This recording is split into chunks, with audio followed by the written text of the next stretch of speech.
လူတွေဘာလို့ဆင်းရဲတာလဲအနက်တည်းအကြောင်း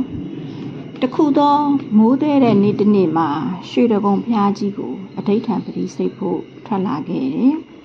အနည်းဆုံးဓာတ်လေကားရှိတဲ့မုတ်ဖက်ကနေတက်ခဲ့ပြီးအဲ့ဒီဆောင်းနှံဘက်မှာပဲဖနက်အပ်ခဲ့တာပေါ့ဒီလိုနဲ့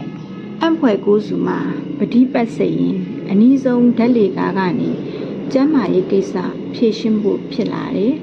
ဖြစ်ချင်တော့ဆင်းလိုက်တဲ့စီကနေအိမ်သားကိုသွားတဲ့လမ်းကနည်းနည်းလှမ်းနေ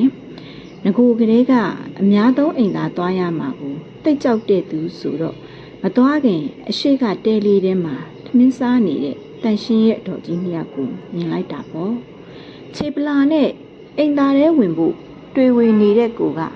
အာကိုတကြီးသူတို့ရှေ့မှာရှိတဲ့ဖနက်စုပ်လေးကို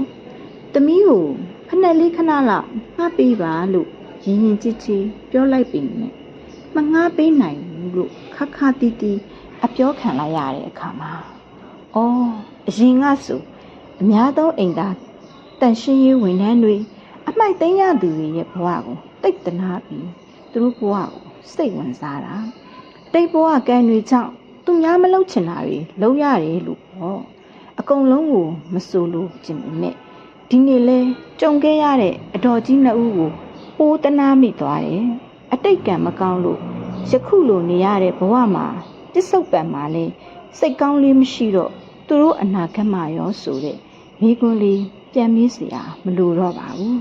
တကယ်တော့လူတွေဘာလို့ဆင်းရဲတာလဲဆိုရင်သူတို့စိတ်နဲ့တန်တဲ့ဘဝမှာနေကြရတာပါပဲကျေးဇူးတင်ပါတယ်